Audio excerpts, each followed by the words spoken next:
Errol Spence Jr., are you there, sir? Hello? Errol, are you there? Yes, Errol, can sir. you hear me? Yeah, I can hear you. It's Stephen A. How you doing, my man? Errol Spence Jr. What up? The welterweight champion of the world, ladies and gentlemen. Errol Spence Jr. is with yours truly right here, right now. What's going on, man? First of all, how are you feeling about this fight Saturday night against Mikey Garcia? I'm feeling good, man. I'm very confident. I'm in shape. I'm on weight right now, so the rest gonna play itself out Saturday night. Let me ask you this question. Why even take this fight? Because as far as I'm concerned, you have nothing to gain from this fight, Spence. Errol, because here's my attitude. He's 2 weight classes lighter than you. You're bigger, you're stronger.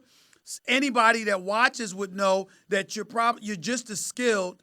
What do you get out of beating Mikey Garcia Saturday night? I think I get a lot of. I think I get a lot of notoriety. I think I get a different fan base that's tuning in and watching me. I don't think Sean Porter or Keith Thurman or anybody else, could have fought. I could have fought them at the AT&T Stadium, and Jimmy Jones would have wanted that fight, or that fight would have been appealing to a Fox pay-per-view at the AT&T Stadium, just fighting at home, period. And you're getting my fans in tune to the fight, as you're getting a whole different demographic, like the Spanish fans kind of setting the book out of, Floyd Mayweather's page. So, from that aspect of being that athlete and being that crossover athlete and, trying to take over the sport, I think, popularity-wise, I think this is the right fight to take. Errol Spence Jr., the reigning, defending IBF World Welterweight Champion of the world, actually, right here with Stephen A., ESPN Radio, ESPN News. He's 24-0 with 21 KOs. He's going against Mikey Garcia, who's 39-0, has knocked out 77% of his opponents, but is the lightweight champion, moving up 2 weight classes to fight Errol Spence Jr. Errol, people look at you. We've seen some of your victories over the years. You've beaten Kell Brook. You've beaten Lamont Peterson. You've beaten a few guys. You're considered arguably the monster of the division. What does it say to you that Mikey Garcia, with obviously other welterweights that he could have challenged, having a willingness to fight you for the championship Saturday night? What kind of message do you receive from that? I receive a little bit of arrogance, but at the same time, it's kind of a win-win for him. I mean, he's getting the most money of his career. He's getting the notoriety, and people are saying that he's a real fighter and he's a true throwback fighter. So, I mean, if I knock him out in the first round, they say too small. If I beat him up and just punish him throughout the whole fight, they'll have an excuse for that too. So, I feel like it's a win-win for him across the board, because after he loses, he can just go down and fight for a title like nothing really happened. Errol Spence Jr., what fight is out there that you're hoping for? We see Keith Thurman. He's back. He's fighting again after like a 22-month layoff. Clearly, he's undefeated, and a lot of people look at him. Of course, we look at Terrence Crawford on the come-up, arguably one of the top 2 pound-for-pound fighters on the planet. What's the fight that you're hoping most for, assuming that you handle your business and you beat Mikey Garcia Saturday night?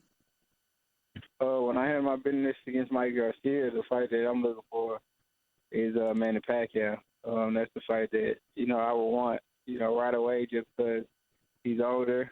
He's getting ready to retire, and the reason I want that fight just because the accolades. He's a future Hall of Famer. Just everything he's accomplished.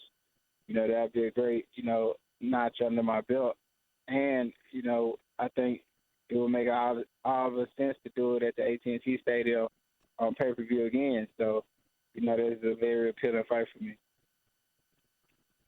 Now you bring up the AT&T Stadium for those that live under a rock and may not know. AT&T Stadium is in Arlington, Texas, right outside of Dallas, the home of the Dallas Cowboys.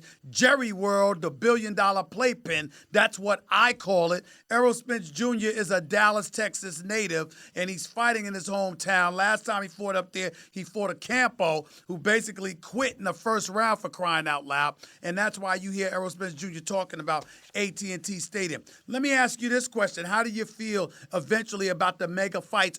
Is it a situation where you would want it to be at AT&T Stadium, or do you dream of fighting on that stage in Vegas for a mega fight? What's your mindset about that as you look towards your future? My mindset on that, it can happen anywhere. Especially with the big fights like, Keith Thurman and Terrence Crawford and Sean Porter, Danny Garcia, all those guys. There's big fights that can happen anywhere. Especially in Vegas.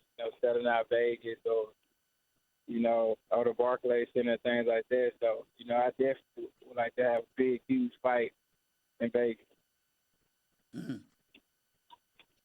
Before I let you get on out of here, why Manny Pacquiao? I know you gave the reasons for wanting Manny Pacquiao next, but why Manny Pacquiao as opposed to somebody like a Terrence Crawford, who's considered to be, again, great, one of the top 2 fighters in the world? That would be an absolute mega pay-per-view fight. Why not that fight as opposed to Manny Pacquiao? Because I feel like Manny Pacquiao can retire anytime now.